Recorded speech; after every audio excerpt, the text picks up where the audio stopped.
One of the best guitarists in rock history, James Burton, has spoken very little about Elvis Presley, the man he stood next to every night. Beyond the glamour, the celebrity, and the famous Play It James moments, fans have long pondered what he really thought of the king. Those who think they already know the whole story will be shocked by what Burton says, now that he has finally made the decision to speak. Between these two icons, what transpired? Is there a contentious hidden issue? This revelation may even alter your opinion of them because it was refreshingly open and truthful. From Susie Q to the Hall of Fame, James Burton.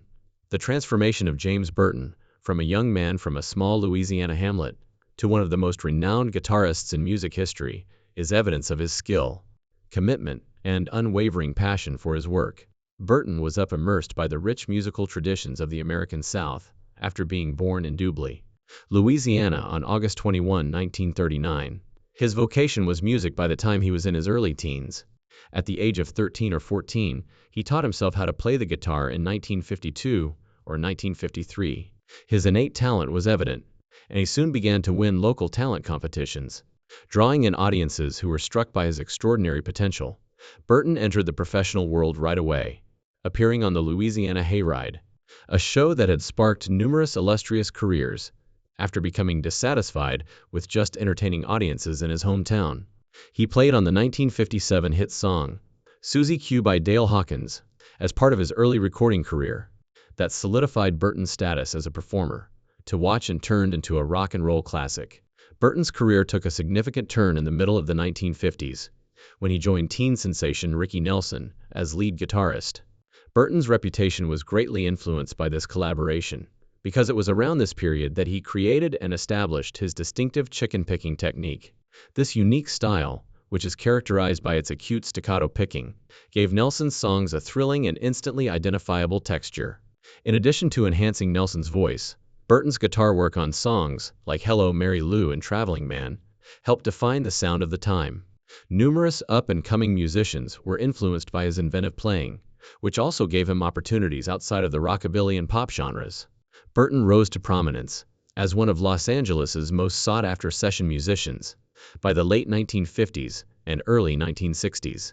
Because of his flexibility, he was able to move fluidly between genres and contributed to recordings by some of the most well-known musicians of the era, such as the Beach Boys, Merle Haggard, Emmylou Harris, Johnny Cash, Joni Mitchell, and the Everly Brothers. His ability to fit in with an artist's own style while maintaining his distinctive stamp was further demonstrated by each cooperation. Burton's fame only increased as his credits spread throughout the music industry, and his proficiency on the guitar made him a vital member of the studio. When Burton joined the house band, the Shindogs, for the television program Shindig in 1965, his career took an intriguing new course. As a member of the core group of musicians, Burton was in front of a national audience every week on the program, which was a huge platform for popular music in the middle of the 1960s. His reputation as a premier guitarist was strengthened by this publicity, which also gave him access to a larger network of musicians and business people. In 1969, Burton's life took a significant turn when he was personally enlisted by Elvis Presley to form and front the TCB, Taking Care of Business Band. After Burton agreed, an incredible collaboration began that would last until Presley's passing in 1977. Burton played in more than 1,000 shows as Presley's lead guitarist, helping to create iconic moments like Elvis Presley's That's the Way It Is 1970, Elvis on Tour 1972, and the widely broadcast Aloha from Hawaii event 1973. With Elvis, his guitar playing became a crucial component of Presley's live sound. Burton was more than just a member of Elvis Presley's band for 8 years, frequently indicating him mid-performance with the now famous line, "Play it, James." He played a key role in establishing the passion and skill that made Presley's performances legendary. Following Presley's death in 1977, Burton's career continued to grow. He went on to tour and record with a stellar lineup that included John Denver, Elvis Costello, and Emmylou Harris. He remained a renowned figure among musicians from a variety of genres due to his versatility, professionalism, and distinctive sound. Both artistic curiosity and a persistent commitment to helping the artists he collaborated with characterized his post-Elvis years. In 2001, Burton was elected into the Rock and Roll Hall of Fame in the Sidemen category, recognizing his decades of accomplishments. The Rolling Stones' Keith Richards, a lifelong fan of Burton's work, gave the award, adding to its specialness. This honor elevated Burton to the top of the music business and recognized both his technical prowess and his impact on future guitarists. Burton, who never rests on his laurels, started the James Burton International Guitar Festival in 2005 and ran it until 2007. The occasion generated money for his NGO, which aims to give kids access to instruments and music education.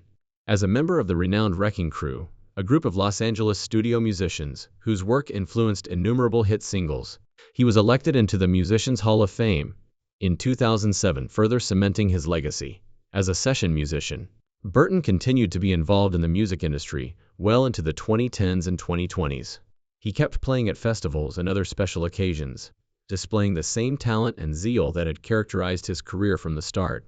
He made sure that future generations would have the resources and instruction necessary to follow their own musical aspirations by establishing the James Burton Foundation. His dedication to giving back showed that his impact went beyond the stage and recording studio, encouraging new musicians all across the world and extending into communities. In 2024, Burton was inducted into Nashville's Country Music Hall of Fame in the Recording Touring Musician category, one of the highest accolades in country music. More than 70 years of unmatched contributions to the music industry culminated in this honor. Innovation, quality, and an uncompromising commitment to his craft have characterized Burton's career from his early days in Louisiana to his collaborations with Ricky Nelson, Elvis Presley, and innumerable other musicians. Bradley fighting vehicle problems for James. After retiring from active duty in the United States Air Force, where he had risen to the rank of colonel after years of devoted service, James G. Burton's career took a dramatic and pivotal turn. Burton, who was well known for his painstaking attention to detail, steadfast work ethic, and unrelenting devotion to ethics, was not the kind to overlook possible risks just to maintain appearances or speed up procedures.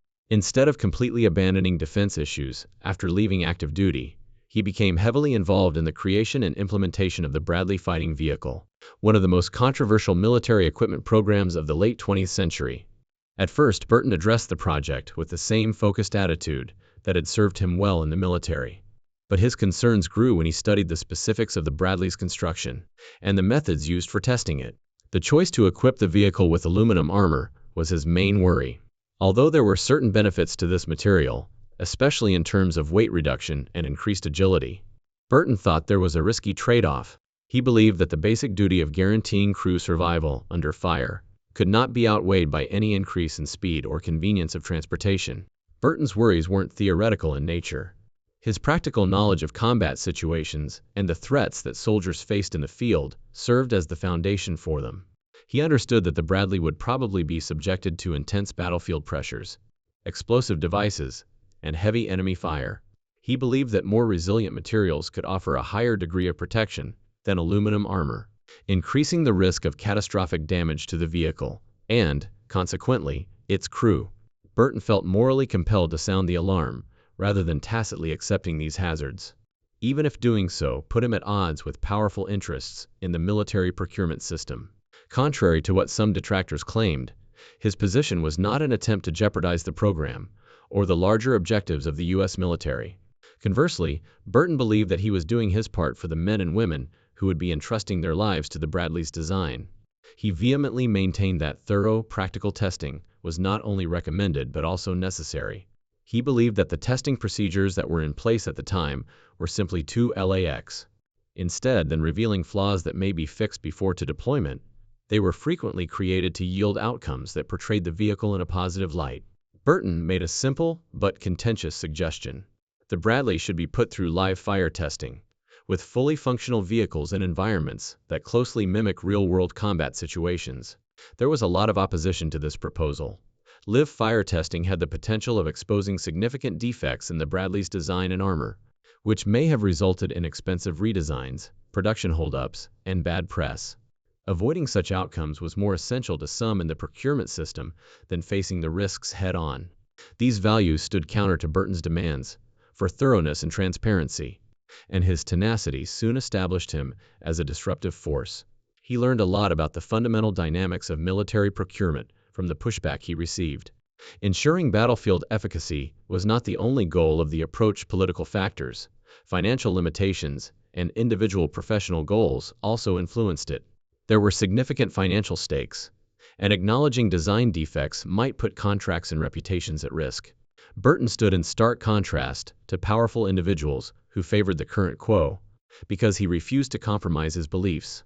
Burton's workplace became more unpleasant as the dispute grew more intense. He was caught up in a conflict that had as much to do with institutional culture as it did with technical requirements. His demands for responsibility resulted in heated arguments with procurement officials and superiors, some of whom charged him with impeding advancement. However, Burton persisted in his position, portraying it as an act of responsibility rather than rebellion, motivated by his conviction that the lives of American soldiers were more important than any political or economic factors. King of Rock, Elvis Presley. Elvis Presley was born into modest circumstances in the little Mississippi town of Tupelo on January 8, 1935, marking the beginning of his journey. His early years were influenced by both the lively sounds of the American South and economic hardship, as he grew up during the Great Depression. While the blues floated from porches and street corners, gospel music filled the churches he and his family frequented. His evolving taste was also influenced by country music. His innovative style will eventually be defined by the deep and varied musical foundation these inspirations produced. When he was 13, his family moved to Memphis, Tennessee, a city full of musical vibrancy and the birthplace of both country and blues greats. This decision would turn out to be crucial, putting young Elvis in the center of a vibrant music scene and laying the groundwork for a career that would permanently alter popular culture. When Elvis started recording at Sun Records in 1954, he had entered the professional music industry. There, he combined country and rhythm and blues to create something completely unique, guided by producer Sam Phillips. Rockabilly. The public was immediately drawn to this unadulterated, thrilling sound, since it was unlike anything else playing on the radio at the time. His recording demonstrated his ability to infuse each note with passion and emotion, in addition to his voice. He soon signed with RCA Records, which was run by Colonel Tom Parker, who was astute and driven. Elvis's career took off under Parker's direction. His debut RCA record, Heartbreak Hotel, became his first #1 success in 1956, after dominating the charts and airing on radio. Elvis became a nationwide success, thanks to the song's eerie tone and unique sound, as well as his captivating performance presence. His powerful voice, captivating personality, and rebellious yet endearing manner launched him into the public eye and instantly made him a household celebrity. In 1957, Elvis made a big move into the movie business, with Jailhouse Rock, broadening his horizons beyond music. In addition to showcasing his acting prowess, this film cemented his status as a cultural hero. One of the most unforgettable moments in music and film history was the now famous title track performance, which included a choreographed jail dance number. His charisma on screen resonated with audiences in the same way that his music did, and the success of the movie further cemented his stardom. Both spectators and critics responded strongly to his upbeat stage presence and distinctive hip-each motions as he gained popularity. Some, especially conservative voices of the era, felt that his manner was too sexual and unsuitable for general audiences, even if many young followers were enthralled. Critics even went so far as to say that Elvis Presley's performances were destroying morals and corrupting America's young. His TV appearances frequently sparked contentious discussions. Additionally, camera operators were told to just record him from the waist up in some broadcasts, in order to prevent his entire body from being seen moving. Elvis became both a cultural rebel and a target of criticism, as a result of this conflict between established social mores and a fresh generation of young artists. When Elvis was stationed in Germany in 1959 as a member of the U.S. Army, he was the focus of an odd and concerning circumstance. Elvis was blackmailed by Lauren Johannes Grio Landau, a man he had never met before. Grio Landau said the threat included supposed incriminating evidence, such as tapes or photos, that, if made public, may harm Elvis Presley's reputation. Instead of a protracted court case or public dispute, the event demonstrated how Elvis's reputation made him a target for exploitation, even while he was far from the concert stage. Even though the specifics of the blackmail attempt remained mostly confidential, it served as a warning that being a celebrity has drawbacks that could be used by shady characters. Cultural appropriation claims are a major and ongoing controversy in Elvis Presley's career. Although Elvis often admitted that black musicians had influenced his approach, detractors claimed that the racial privilege enjoyed by white singers in mid-20th century America inflated his notoriety and financial success. Performers like Big Mama Thornton, who recorded Hound Dog before Elvis made it a huge smash, were given much less credit and money. Although Elvis Presley's music popularized parts of rhythm and blues, critics said that it also eclipsed the original artists who had invented these sounds. But not every voice in the music industry held this opinion of Elvis. A complex aspect of his legacy is the conflict between appreciation of his musical ability. By the latter years of his career, Elvis was dealing with a different issue that was coming from within his own social group. His group of close acquaintances, co-workers, and friends, referred to as the Memphis Mafia, accompanied him on his travels and oversaw many facets of his personal and professional lives. Others were perceived as encouraging bad behaviors and further isolating him from the outside world, while others were devoted and encouraging. Members of the Memphis Mafia were eventually charged with abusing their closeness to Elvis to influence his choices and create a restricted atmosphere. Eventually, tensions reached a breaking point, and in 1976 his father, Vernon Presley, took drastic action. Vernon dismissed a number of longtime employees out of concern for his son's welfare and the financial burden on him. This action marked a time of instability in Elvis Presley's personal and professional life, as he was dealing with growing costs, dubious financial management, and diminishing revenue. The scandals surrounding Elvis before his death. Those who knew Elvis Presley well began to worry about his actions at Graceland in his later years. Numerous testimonies from friends, co-workers, and guests detailed a pattern of erratic and explosive behavior within his well-known Memphis residence. Elvis shooting televisions out of rage, especially when a show or performance on the screen annoyed him, is one of the most often reported events. These behaviors were occasionally presented as impetuous outbursts or exaggerated peculiarities of his character, but they also revealed a deeper instability that was getting harder to ignore. His dependence on prescription drugs, which he had been taking for years to treat a number of health conditions, insomnia, and the pressures of his demanding touring schedule, was cited as the cause of this unpredictable conduct. These drugs seemed to cause increased irritation, paranoid episodes, and emotional instability over time, which strained his relationships and stoked rumors about his mental health. Conspiracy rumors regarding Elvis's death, one of the most enduring aspects of his mystique, were fueled by the rising uneasiness surrounding his private life at Graceland. Millions of admirers worldwide were stunned to learn of his death in August 1977, and many of them struggled to believe that the king of rock and roll could actually be gone. Even though official medical reports verified that he passed away from heart-related issues, made worse by years of using prescription drugs, some members of the public did not accept the official version of events.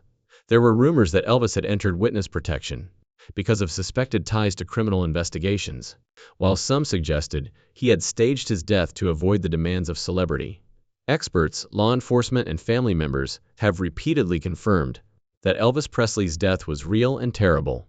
Despite the dramatic appeal of these theories, none of which were backed by reliable evidence. Nonetheless, the enduring nature of these assertions is indicative of his remarkable cultural influence. Some others simply could not fathom their lives without him because of his immense effect. Elvis's last years were also characterized by events that garnered media attention and strengthened the idea that his previously easygoing life had become stressful and uncertain. In November 1976, another rock and roll icon, Jerry Lee Lewis, was involved in a noteworthy incident. For years, the two men had been acquainted, sharing the limelight as well as a complex friendship characterized by respect for one another and sporadic antagonism. Lewis, who had apparently been drinking a lot, made the decision to drop by Graceland without warning on this particular evening. Armed and determined to see Elvis right away, he arrived at the estate's gates. According to accounts, Elvis declined to meet with him after discovering who was at the gate and that he was armed and drunk. Instead, when police stepped in and arrested Jerry Lee Lewis before he could access the property, the situation worsened. Even though the meeting did not result in any significant injuries, the story garnered media attention and was added to the increasing number of odd and worrisome incidents in Elvis's latter years. Elvis's health had clearly deteriorated by the summer of 1977, and those close to him could see the effects of years of non-stop touring, personal stress, and prescription medication abuse. Tragic events occurred on August 16, 1977, when 42-year-old Elvis Presley died at Graceland. According to medical exams, he had heart-related issues, and his abrupt death was largely caused by the effects of long-term prescription medication use. Fans everywhere were devastated by the news. In the days that followed, Memphis and the surrounding area were hit by a tremendous wave of sadness. As the world tried to come to terms with the death of one of the most legendary performers in history, crowds gathered outside Graceland. Condolences from politicians and celebrities flowed in, and his music filled the airways. Burton, James relates to Elvis Presley. When it comes to honoring the king of rock and roll, James Burton, the renowned guitarist who played with the singer during some of the most memorable years of his career, has long been a recognized voice. Burton has been more forthcoming in recent years about his actual sentiments and thoughts about his time with Elvis, giving fans a unique and intimate look from someone who was on stage every night. Before joining Elvis Presley's band in 1969, Burton was already a well-known guitarist. Known for his distinctive chicken-picking guitar approach, his reputation in music history was solidified, nonetheless, by his collaborations with Elvis. Burton was there to provide the piercing, unique guitar licks that helped define the sound of that era when Elvis made a comeback to live performance, with his well-known Las Vegas comeback performances. Burton has talked glowingly about his first encounter with Elvis in interviews. He remembered that Elvis himself had contacted him in 1969 and asked him to join his band. At first, Burton thought it was a joke, stating in an interview with Guitar World, "I didn't believe it was him at first, but once I realized it was, I said yes, right away." Burton then became an integral part of Elvis's recording sessions and live performances, remaining with the singer until his tragic death in 1977. Burton has frequently highlighted Elvis Presley's generosity and friendliness toward his band members. According to Burton's numerous interviews, including one with Ultimate Classic Rock, Elvis always made sure the musicians felt appreciated. Burton revealed that he was like family to the band. He wished for everyone's happiness and comfort. He never gave you the impression that you were merely his employee. You participated in the performance. Additionally, Burton has talked about some of the more difficult parts of working with Elvis, especially in the latter years when the singer's health was deteriorating. He admitted that Elvis's growing use on prescription drugs had an impact on his mood and energy, occasionally making performances unpredictable. Burton, however, never discussed these difficulties in a critical manner. Rather, he highlighted Elvis's fortitude in taking the stage and performing to the best of his abilities. In an interview with Rolling Stone, Burton stated that the magic was there regardless of his emotional state when he took the stage. How committed Elvis was to his work is among the most remarkable revelations made by Burton. He remembered that in order to ensure that every aspect of the performance was flawless, Elvis would frequently practice for hours. Burton expressed admiration for this dedication, stating that he was deeply invested in the music and the listeners. He desired each performance to be unique. Elvis routinely made minor tweaks to the arrangements to keep things interesting and novel, demonstrating his perfectionism even inside the band. Additionally, Burton debunked some of the tales and misconceptions that have been spread about Elvis over the years. For instance, Burton said that the environment was generally courteous and upbeat, despite reports of conflict between Elvis and his band. Like any team working together, we all had our times. However, he claimed in an interview with Mojo that there was never any true animosity. Elvis was a joy to work with, and he appreciated what we did. Burton also regularly highlights Elvis's admiration for other musicians, recalling how he would often honor artists he respected in interviews or by playing their songs. "He didn't act like he was above anyone," Burton said, in reference to the humility Elvis displayed despite his enormous fame. He was always giving credit where it was due. Burton's thoughts also highlight the camaraderie within the TCB band, the group of musicians who backed Elvis in his later years. Burton had worked with many top performers before Elvis. He talked about how years of touring and playing together had created a close-knit friendship between them. "We became like brothers because we traveled so much." Burton is unwavering in his admiration for Elvis's legacy, saying, "We looked out for each other, and Elvis was at the center of that." He feels privileged to have been a part of that history, and feels that Elvis has had an unmatched influence on music and culture. Burton said, "He changed everything to guitar player. It was unlike anything anyone had ever seen, and I doubt we will ever see it again. The way he performed, and the way he engaged the crowd." Additionally, Burton has disclosed private moments that show a more private side of Elvis. Elvis would play gospel tunes for hours on end at Graceland's late-night jam sessions, just for the love of creating music. he recalled. Burton remarked, "Those were some of my favorite times. Simply buddies creating music together, with no pressure or audience." He claimed that these incidents revealed the true Elvis, a man who had a great passion for music and found solace in